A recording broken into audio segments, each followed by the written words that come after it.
Hi, this is Happy Bird from happybirdsglitternest.blogspot.com, and today I'm going to show you how to make this gorgeous little flower snowflake, and it's an ornament. Now, this was not my idea. A wonderful lady by the name of Bev Carroll, who posts on my Facebook quite regularly, she made some of these beautiful little flower snowflakes up and inspired me to do the same. And I talked to her and asked her if I could do a tutorial on it and give it my own little twist, and she was gracious enough to allow me to do that. So thank you, Bev. And if you have a chance, please check out my friend Elaine's Facebook page. She has all kinds of gorgeous crafts, from shabby chic to card making, jewelry making, everything. And it's just a lovely site, and the ladies are just so nice who come to visit her site and to share their crafts as well. And it's called the Sister Syndicate. I'll put the link down below in the Show More drop-down bar below, as well as on my blog at happybirdsglitternest.blogspot.com. So with that said, let's move on, and I will show you how to make this beautiful little ornament. Okay, the first thing I bought was 10 yards of this beautiful scalloped edge 2-inch wide thread lace, and it has silver metallic in it. I thought it was so pretty, and the seller is a US seller, and this ran $5 and 90 something cents, and with shipping I think it was an additional $3. But this came pretty quickly, and it was so well packaged. I thought it was very nice. So I'll put the link down in the Show More drop down bar below, as well as on my blog. And so the next thing you're going to need is you're going to need some white upholstery thread. Now, I purchased this upholstery thread at Walmart. It's in where the regular thread is. In fact, you would mistake this for thread unless you were looking at the top. And that's where you have to look closely, because it'll say upholstery. Just like that. Okay? I love this stuff. It's so strong, you can't break it. You would end up cutting yourself before you would break it. This stuff is strong, really strong.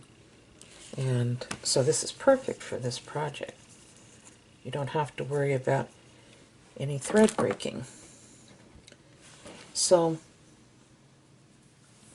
what I did was I took a needle and a pretty good length of thread, and I tied just one little knot in it. And I'm going to leave this thread on this little piece like this, okay? And then I'm going to take 24 inches of the lace, and you see this edge right here?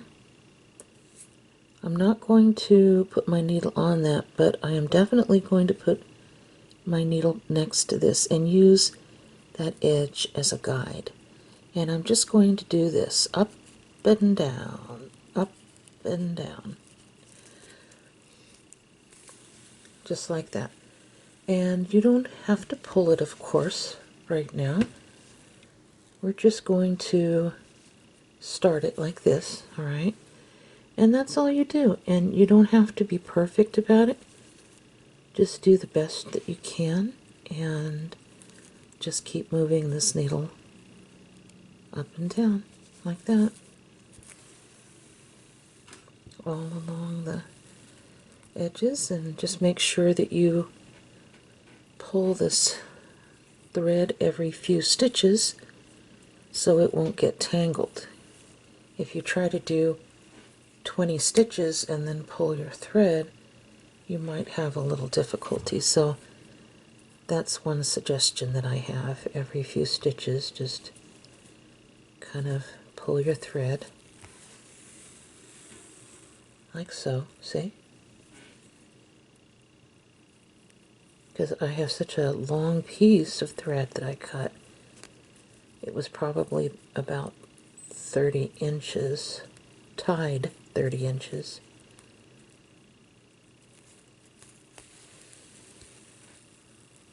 You don't have to have that exact same measurement. That's just something that I did. Okay.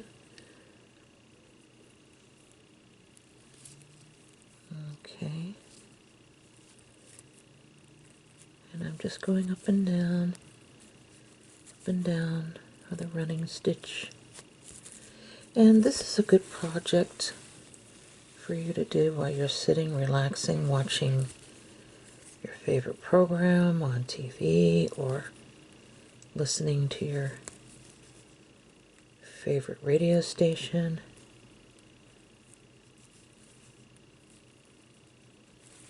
Like that. It'll look really pretty by the time we're finished. So you just keep going up and down, just like this.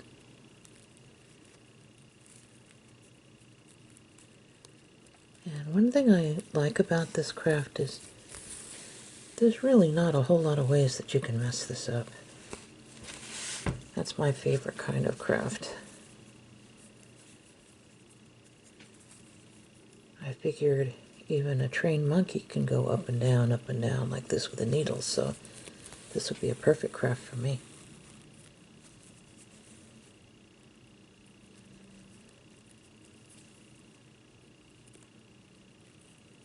Okay.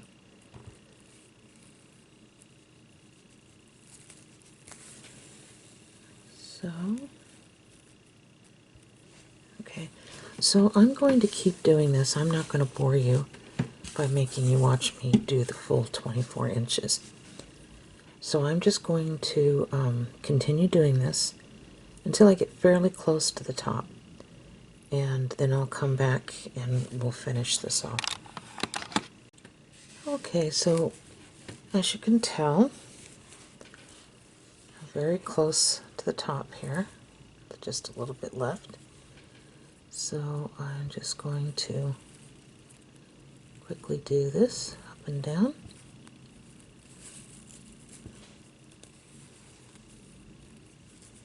And then when we get to the end, I'll show you what to do next.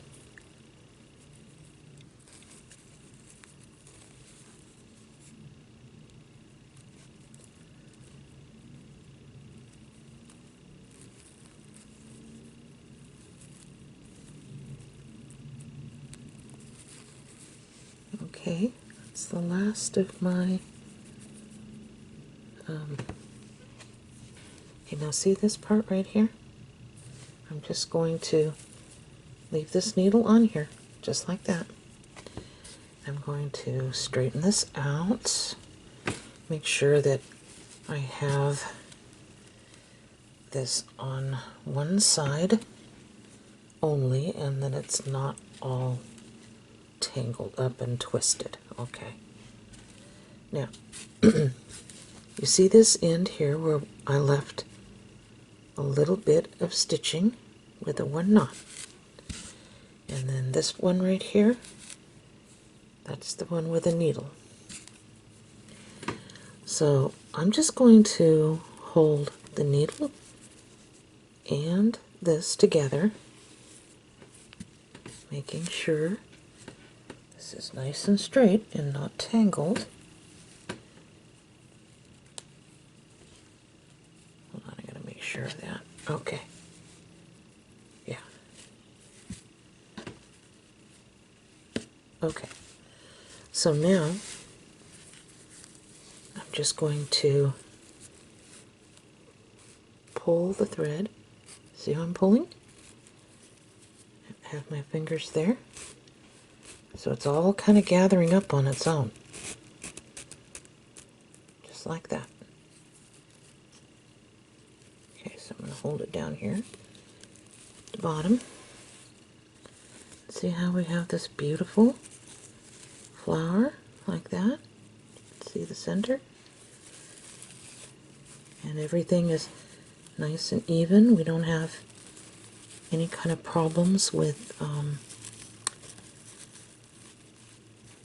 here, let me tie this off now.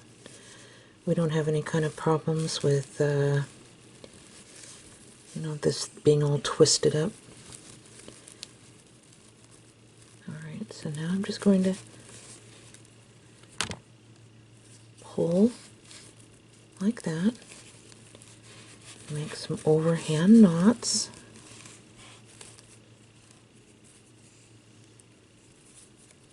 With a thread.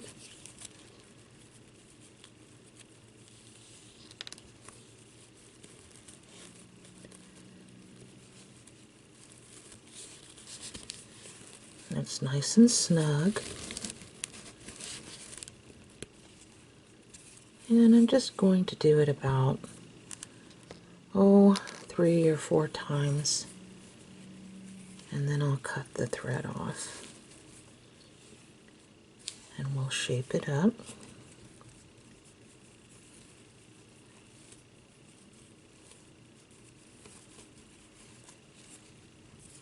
There we go. Just like so. Okay. See, isn't that pretty? That'll be the front. And of course we'll cover this up with a beautiful button. So I'm just going to take my thread pieces here and just cut them off like so. And I thought that turned out really pretty. Okay, so let me go plug in my hot glue gun and I'll show you what we're going to do next. Okay, so I'm going to place this little flat back button right here in the middle, like that. And I'm going to use a little bit of E6000, but I'm also going to use hot glue, which is very important. And I'll give you a link to where I found these buttons. I buy them very cheap off of a certain eBay seller. And so I'm just going to put some E6000 in the back, like this. And take my hot glue gun and put a good amount on that. See, I wasn't shy with it at all, because it's going to be placed right here in the middle, and I want it to grab, and it doesn't matter what it looks like on the back, because that will be placed on the snowflake. So I'm going to set this aside to dry, okay? And while that's drying, we're going to work on our little plastic snowflake. Okay. Now, at the tips of each part here of the snowflake at the top, we're going to put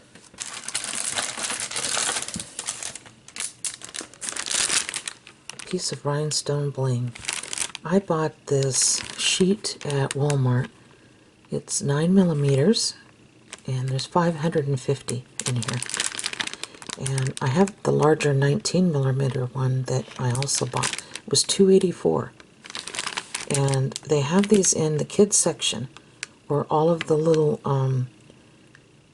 plastic pearls and sequins and felt and all that is, they're laying flat right underneath all of that, and on a shelf.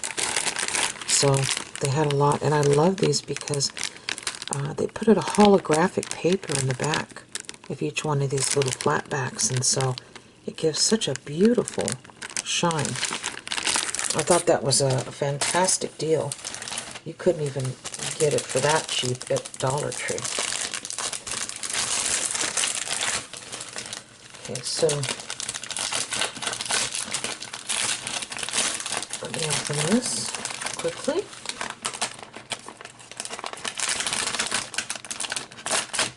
And they have them, they're stuck together, they're sticky strands. So I'm just going to take them off like that. these right here. Then for each one, just going to put a little dot of hot glue and then just put this at the very tip, just like that. And going to do that all the way around at the end of each one of the snowflake stems. And see, it's connected with these little sticky things here, so I just pull it off so it doesn't show.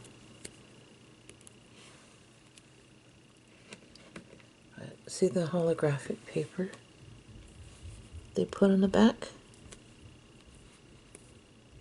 Isn't that pretty?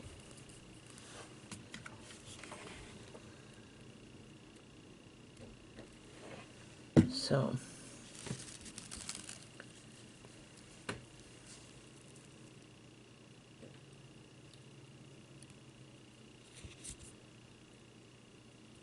here we go.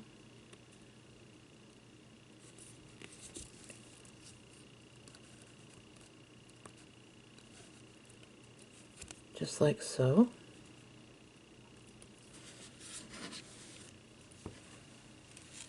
Let me get another one.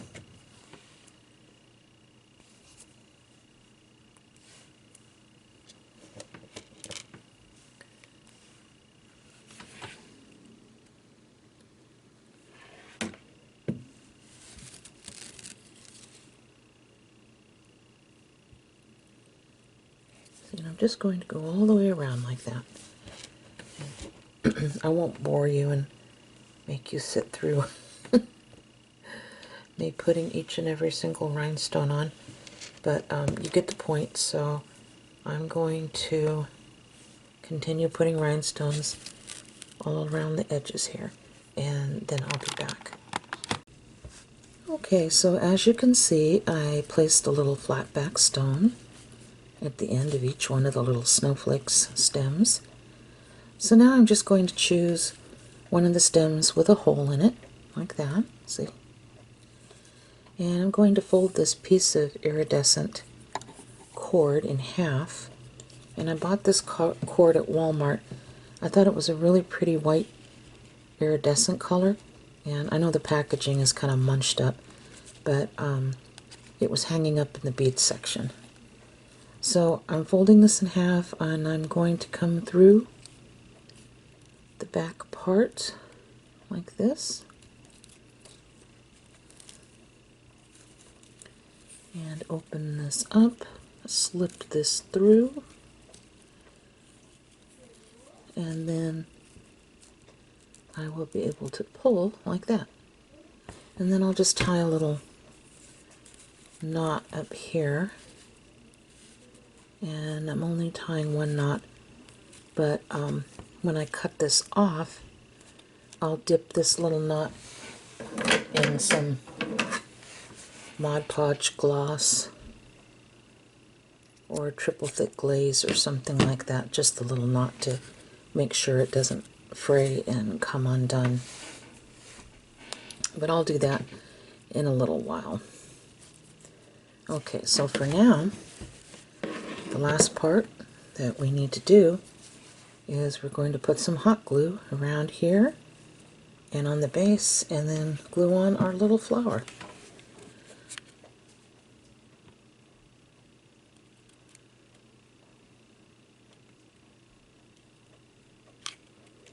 And I'm going to put quite a bit in the middle here.